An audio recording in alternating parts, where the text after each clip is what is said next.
Opo. Tsaka doon sa philosophy, doon na philosophical at sa ano po sa kasi sa branch of science na ano nga yun, metaphysics. Doon ako parang na-change yung ano ko, perspective ko kasi parang meron parang valid naman talaga yung mga reasonings nila pero di lang talaga ano parang sila yung dahilan kung bakit naging skeptic ako ganun. Bakit? Parang naging skeptical dahil sa arguments.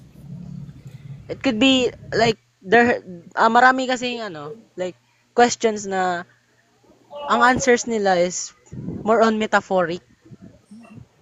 Bakit Okay. hindi metaphoric?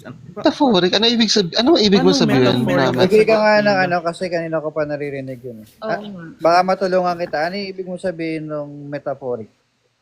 It could be like para sa akin ang like yung mga answers nila ano talaga like ginagamitan nila ng metaphor para lang ano para Example, like bro. Example. it Bigay ka could be like example. this when you like it could be like this nasa isang kwarto ka tsaka walang kahit na ano pero sa labas niyan merong mga bagay na pwedeng magbumuo ng mga let's say mga bagay na like, upuan, computer like it's like that niya. Tapos yung mga paglabas mo, pagpasok mo ulit, meron nang nabuo na let's PC, chair at iba pang mga bagay ganun.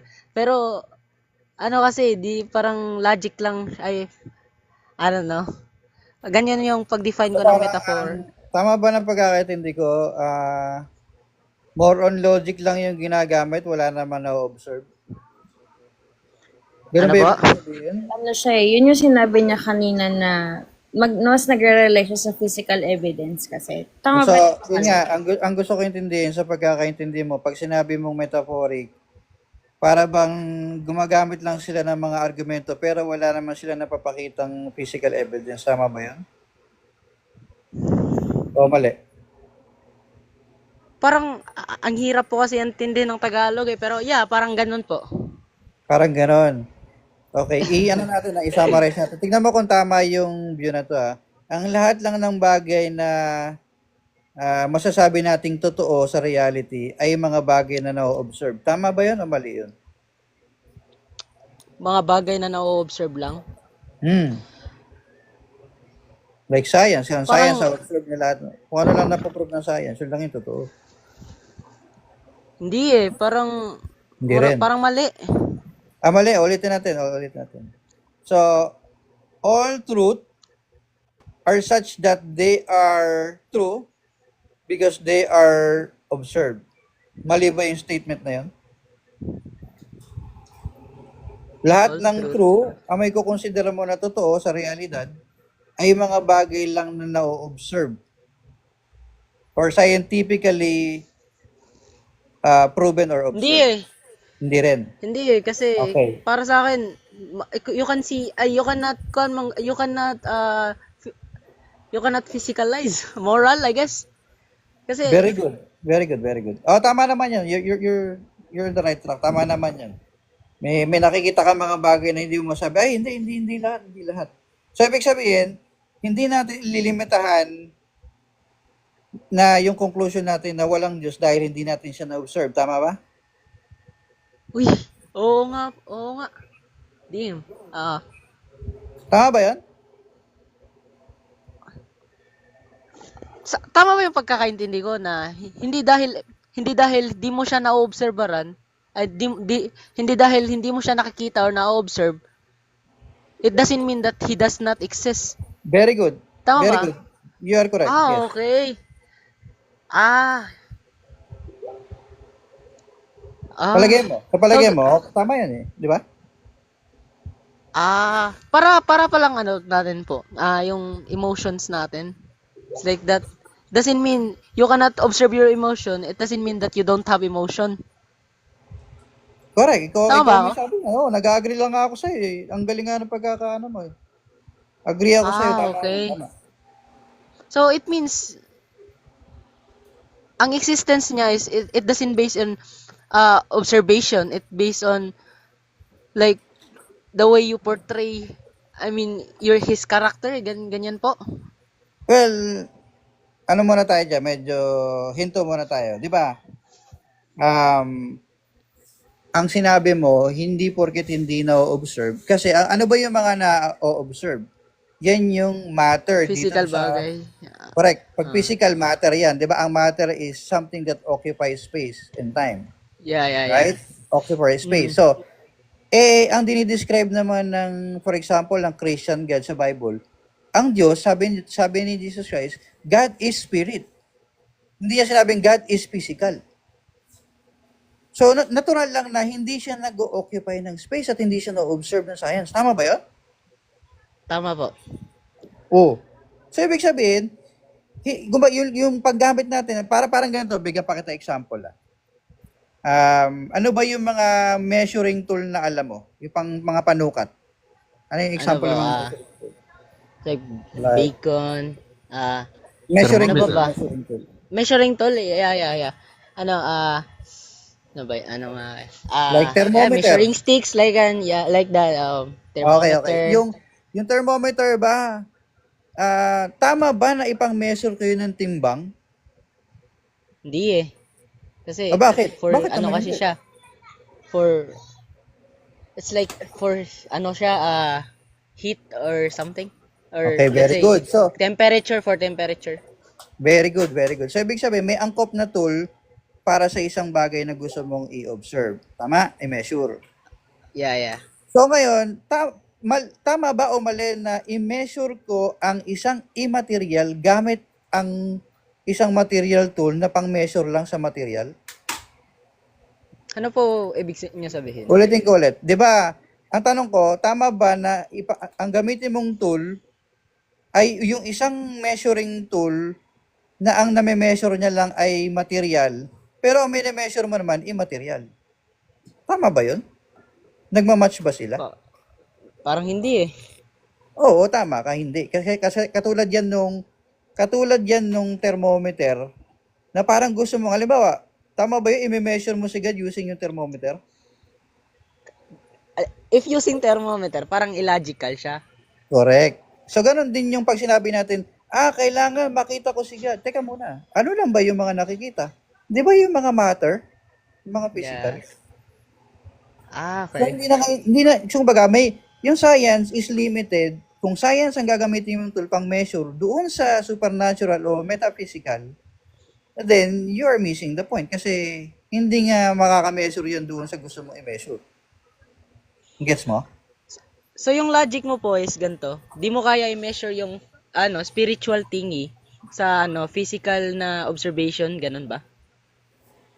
Oo, syempre iba yung iba yung gusto mo i-measure eh. Gets mo? Yung kung ang tool mo ay observation tapos yung hindi nga kaya ng tool mo yung gusto mo i-measure, bakit yun yung gagamitin mo? Oo nga. So yun yun, so hindi isang mismatch. Pero we have a way to know para malaman natin na absolutely God exists. Merong way. Merong way Ano para ba? malaman natin talagang ang Diyos nag-exist. Hindi ka pwede magdalawang isip. Talagang totoo may Diyos. Meron. Kasi una, kailangan natin ganito. Kailangan nating establish ang kahulugan kasi ng knowledge. Ano muna para sa iyo ang ibig sabihin ng knowledge? Para sa iyo ang ibig sabihin ng knowledge. Knowledge is maraming siya eh. Maraming meaning siya eh. Pero para sa akin yung knowledge is beyond, it's like beyond someone's, let's say ang hirap i-express para sa akin Okay yung lang, bigay knowledge ka is lang ng isang pagkakaunawa mo sa kaalaman o knowledge. Kahit isa lang. knowledge po is knowing something that beyond others. Yeah, ganun po. Knowing So, something parang beyond ganun, others. okay. Ang classical definition kasi ng knowledge, kaibigan, o kaalaman, ay justified through belief. Ulitin ko ang meaning, Justified tandaan mo through to belief. Okay. tandaan mo yung meaning na yan. Justified through, totoo, ibig sabihin, totoo, true. Yeah, Belief yeah. o paniniwala. So, ibig sabihin, hindi ka lang pwedeng naniniwala kang totoo ang isang bagay. Kailangan meron kang, Knowledge. Ulit. Ang meaning ng knowledge ay justified through belief. Okay? Ah, So, hindi pa pwedeng meron ka lang true belief o naniniwala ka meron totoo. Dapat meron kang, anong kulang? Meron kang ano po? justification. Oo nga, justification. Okay? The reason behind that belief. Otherwise, kung naniniwala ka lang doon, hindi mo masasabing alam mo talaga yun. Okay? So, So, halimbawa, parang kung maging, naniniwala ka lang sa Diyos, o halimbawa, naniniwala ka lang sa alien, wala ka naman justification sa alien, hindi ka talaga naniniwala sa alien. Hindi mo talaga alam na may alien. Wala kang justification eh. okay. Okay? So, yun ang meaning ng knowledge. Ngayon, eto ngayon. Since alam na natin yung meaning ng knowledge, ano ulit yung knowledge? Review tayo. Ano muna yung knowledge? Ano siya, about siya sa, truth. I mean, Ulit. justification, Justified through justified, justified through, ano po? belief. Belief. Paniniwala. Belief. Yeah, justified through belief. Okay. Huwag mo kakalimutan yan. Justified through belief. Justified through belief. Yan ang kahulugan ng kaalaman o knowledge. So, ulitin ko yung ibig sabihin. Ibig sabihin, para masabi mo na alam mo ang isang bagay, dapat meron kang justification sa bagay na pinaniniwalaan mo na yon. Okay? Okay. Ngayon, ang tanong ko sa'yo, naniniwala ka bang nag-i-exist ka ngayon? Syempre naman. O, ano ngayon ang justification mo? Paano mo nasabi na nag-i-exist ka ngayon? Dahil meron akong 5 senses, ganun. Oh. I have 5 senses. Okay, ang paliwanag mo ganito. Ang tinatanong ko nga sa'yo ay kung nag-i-exist ka, tapos para ma-validate mo na sinabi mo, meron nga akong senses. Hindi ba pinipresume mo na merong ikaw agad na nag-i-exist? Yun nga yung gusto mong patunayan. So pagka ganon, Parang, lumalabas kapag ganon, circular reasoning yon. At yan ay fallacious ng pag-iisip. Ibig sabihin, hindi tama yung ganyan. Mali siya. Gets mo? So, ibig sabihin, Ano ba? tama, ulitin natin ha, tinatanong kita, paano mo nalaman na nag-i-exist ka? Ang sabi mo sa akin, meron akong senses. Alam ko, pag kinurot ko yung sarili ko, masakit. Kaya alam ko na nag-i-exist ako. So, doon pa lang sinasabi mo na, yun nga yung gusto mong patunayan, pero ina-assume mo na merong ako. Gets mo? So, pagka ganun, umiikot ka, ang tawag dyan ay circular reasoning. Ibig sabihin, pagka ganyan, invalid yan. Yung ibig sabihin, hindi totoo, hindi mo talaga alam na nag-i-exist ka. Paano yun? parang Remember? naguguluhan ako sa logic mo po. I mean, Ulitin sa natin. explanation Kasi mo. meron tayong tinatawag na, aware ka ba dyan sa circular reasoning? Like, ano po ba yan? Pag circular reasoning, yan ay isang klase ng fallacy. Meron kasing circular reasoning fallacy. So yan ay, sabi mo kasi na nagbabasa ka ng sa metaphysics, sa philosophy, ganyan. So sa philosophy, meron tinatawag ng mga fallacies, logical fallacies. Kailangan maunawaan mo yung mga logical fallacies na Yung mga yung mga yung mga Tropa, ad hominem, ganon. correct. Very good, very good, very good. Ang isa dyan ay yung tinatawag nating begging the question or circular reasoning fallacy. So, umiikot ka. So, sa logic, bawal yan. Yung mag-circular, yung vicious circularity na tinatawag, bawal yun. Na, para sinabi mo, pogi ako kasi pogi ako. Bawal yun. Hindi pwedeng ganon. Hindi pwedeng ganon dahilan. Si Hollow Voice ay matalino kasi matalino siya. Nakita mo? Parang inulit ko lang. Okay. Parang yung answer mo is galing din sa tanong mo, ganon. Correct. So parang yung gusto mong patunayan, yun na lang din yung sinasabi mo, yung umiikot ka lang. Wala ka naman talaga na patunayan. So parang ganyan yung tinanong ko sa'yo. Ngayon, balik tayo doon sa tanong ko sa'yo. Ang tanong ko sa'yo kanina, paano mo napatunayan na nag-i-exist ka? Ang sabi mo, kasi merong akong senses. O hindi ba? Yung patunay mo, nandun doon sa gusto mong patunayan. Yung ako, yun nga yung gusto mong patunayan eh. Bakit ina-assume mo na merong ako agad? Nakigets mo? So, ibig sabihin, pagka gano'n yung reasoning mo, hindi mo talaga na-justify yung gusto mong sabihin na alam mo talaga nag-i-exist ka. Lalabas, you don't really know that you exist. So, paano ngayon yun kung gano'n? So, ngayon, tatanungin mo naman ako, paano naman sa'yo? May Diyos ka, naniniwala ka sa Diyos. O, ito nga naman yung paliwanag ko. Paano kung ngayon na-justify kung meron Diyos? Ang totoo, kung merong Diyos, ma-justify mo talaga, at especially yung Christian biblical God na yung sinasabi ko. Kasi without God, without this Christian biblical God na sinasabi ko sa'yo, you cannot justify lahat ng knowledge claims na gusto mong i-claim. Okay? Pero, dahil nag-i-exist itong Christian God na ito, na-justify niya yung pag sinabi ko, oy, I know that I exist. Bakit? Kasi, He created me in His own image. Sana po ba yan sa Genesis? Yes. Tama ba ako? So, tama. So, ibig sabihin, nakita mo, hindi ako umikot, meron akong external justification doon sa gusto kong patunayan o i-justify. Hindi ko sinasabing, nag-i-exist ako kasi kinurot ko yung sarili ko. Hindi. Kundi sinasabi ko, nag-i-exist ako kasi merong Diyos na lumikha sa akin ayon sa kanyang wangis at inutusan niya ako na mag-dominion, mag-govern sa mundong ginagalawan ko. Gets mo? Okay. So, Gets. reliable yung senses ko. Mapagkakatiwalaan ko yung senses ko kasi nilikha niya ako ayon sa hindi ako umiikot. Pero without that God, sa starting point mo, brother, Hollow Voice, you cannot know anything. Kasi ultimately, babagsak ka sa circularity. Tatanong kung walang Diyos, palagi mo nilang sasabihin, ito na yun, hindi ko na alam, basta, basta na lang, basta nag-i-exist ako. Parang blind faith, ganun. Parang naniniwala ka sa... Tama ka, bro. Tawag dyan, blind faith. Very good. Very good ka. Very good. Yan yung tinanong ko kanina sa sa sister, like sa guro namin sa sa let's say religious education. Yeah, ano po ba yung yung tinanong ko nga kanina sa yung una pa lang na kung meron talagang Diyos, ba't niya kung all-knowing yung Diyos, omniscient siya, ba't niya pa ginawa si Satan ganun? So, yun, about siya sa blind faith yung nasagot niya. May nagkonekta naman ganun sir. Oo, so ibig sabihin, 'di ba? Balik tayo, review tayo, magre-review tayo. Naalala mo pa yung meaning nung nung knowledge? Naalala mo pa? Ano ulit yung meaning ng knowledge? Kung naalala mo? Justified. Ano po siya? Justify the truth belief? Tama ba? Justified through belief. Ibig sabihin, hindi ka lang basta-basta naniniwala sa mga bagay-bagay, kundi dapat merong, alin?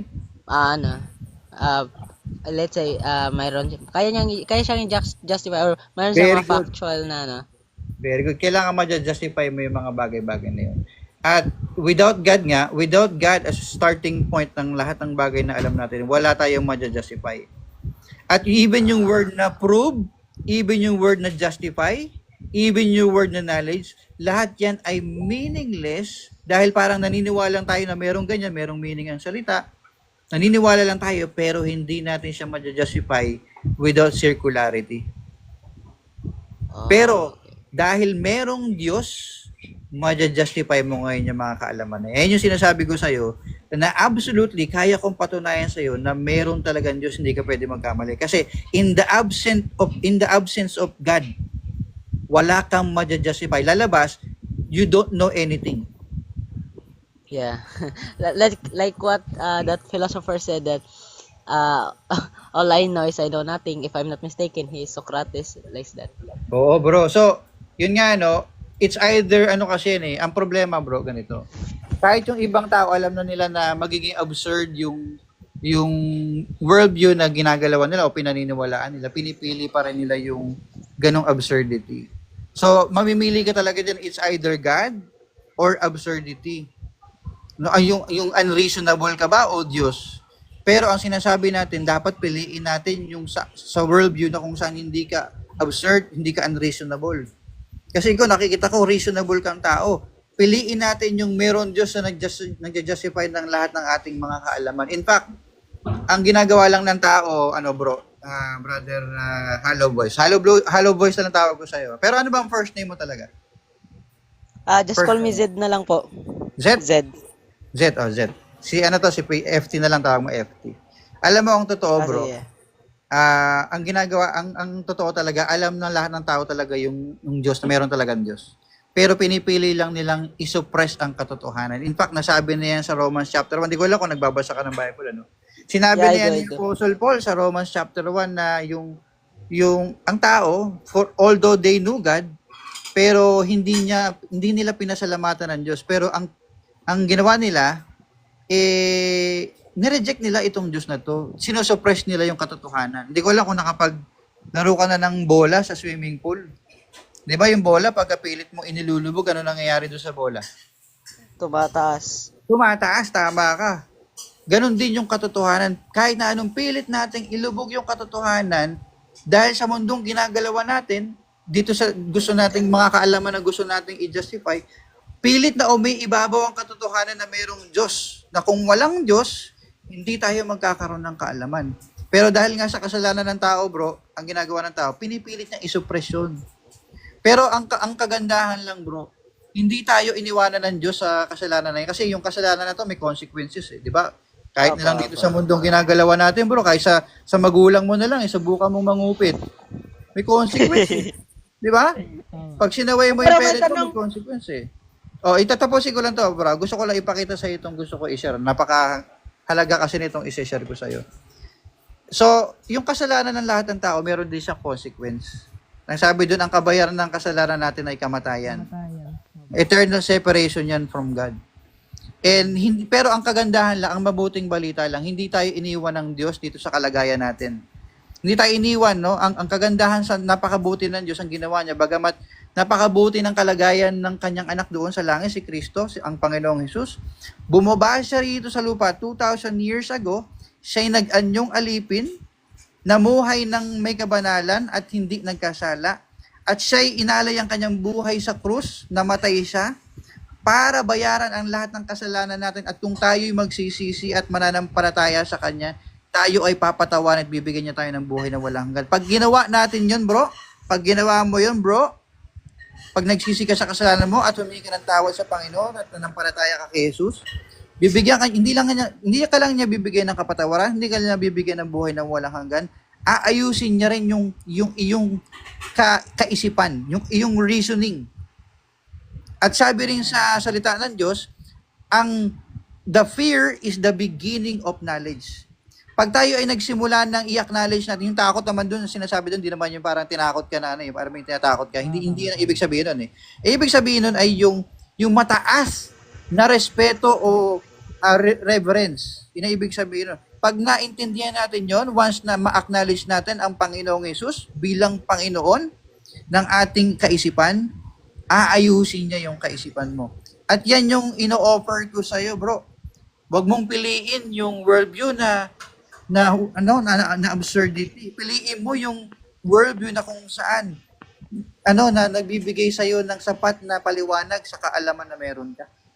I hope sana in fact, meron din sinasabi sa scripture ito, panghuli na to na bago kung may tatanong ko pa. In fact, sabi sa scripture, ang sabi sa salita ng Diyos, ang aking tupa ay nakikinig sa aking tinig. Sila'y sumusunod sa akin. Kung nung narinig mo yung sinasabi ko sa iyo, yung salita ng Diyos, kung talagang alam mo na tinatawag ka ng Panginoon, sumunod ka dun sa kanyang tinig. Yan yung panawagan niya sa lahat ng tao. Okay. Yung ano ba yan? Yung mga, let's say, yung mga parables ni Jesus, yung about sa sheep at the sheep and yung 100 sheep at saka isang sheep. Tama yan. Tama ka, bro. Tama ka. Yan yung iniwan niya yung 99 para hanapin niya yung isa. Ang pinapakita niya doon, bagamat ligtas na yung nakakulong yung 99, napakahalaga ng isang nawawala. At isa ka doon, bro. Isa ka doon sa mahalagang kaluluwa ng isang tupa na yon na pinapahalagahan ng Panginoon, kaya nga nagkausap tayo. Okay po. Thank you po, thank you. So, I hope... Before I, ano po, Yes, bro. before I, end po, may last question na po to. Bakit po, pag may nagawa tayong maganda, dapat natin siya i-glorify? Tsaka, bakit po, pag may nagawa tayong mali, sa atin yun. I know, si God is, creator ng mga bagay. Pero, ang iba, pinervert natin. Kaso lang, bakit pa need natin kung yung at the first place, di naman natin pinili na mag-exist, ganun. Ang tanong mo lang kung bakit kinakailangan isang i-glorify. Tama? Luwalhatiin. Yeah, Pasalamatan. sa mga bagay na hindi mo naman winish na ay let's say before ka di mo naman ginusto na mabuhay sa mundo pero bakit need mo pa i-honor yung ano niya? Yung ganun. Di mo piniling mag-exist pero That's a good need mo question. siya Ano? i-glorify. Hindi mo pinili. Oh, pero yung bagay na pag may binigay sa iyo, alam mo, binigyan ka ng magulang mo, hindi mo naman piniling mabuhay, di ba? Pero ginawa ka ng parents mo. Hindi ka ba nagpapasalamat dahil ginawa ka nila? Sa tanong na yan, Hindi mo ano naman po choice, kasi di ba? Di mo naman di choice. ko oh. naman opo. Sa parents mo ba, sasabihin mo, ay, pa, ma, bakit nyo pa ako ginawa? Ganun ba tayo? O kahit na ganun pa, kahit wala tayong choice doon, nagpapasalamat ka pa rin sa mama at papa mo kasi pinapaaral ka nila, pinapakain ka nila, pinoproteksyonan ka nila, minamahal ka nila. Hindi ba tama lang na response natin, ma, pa, salamat po, I love you too. Parang ganun nga. So, ganun din sa Diyos. So, ibig sabihin, nilikha tayo ng Diyos kasi gusto niyang i-share sa atin yung nag-uumapaw niyang pag-ibig. Tayo lang ang pumipili, tayo yung nagre-rebelde, para tayo yung mga bata na, mga anak na naglalayas ba sa bahay. Pero alam mo kagandahan sa magulang na to, yung magulang natin, di ba? Pagka naglalayas tayo, hindi naman sinasabi ng parents natin, dahil naglayas ka, hindi na ang last name mo, hindi na yung last name namin. Ganun ba yung magulang? Yung parang itinakwil ka nila, hindi mo na last name yung last name namin. Hindi. Hindi, Nakadepende tama yan sa ka. magulang. Hindi, Tama. nakadepende din. Kahit na lumayas ka na, in fact, itong mga magulang na to, hindi nila tinatanggal yun, anak ka pa rin nila, at kapag nag-decide kang bumalik, ang mga magulang na yan, nagagalit sila, pero dahil magulang sila, tatanggapin ka pa rin nila. Yan yung Diyos natin. Na bagamat tayo, wala nga dapat, sabi sa Romans chapter 5, sabi doon, yet when we were sinners, Christ died for us. Ibig sabihin, wala nga pa tayo nagagawang mabuti, puro pagkakasala against God.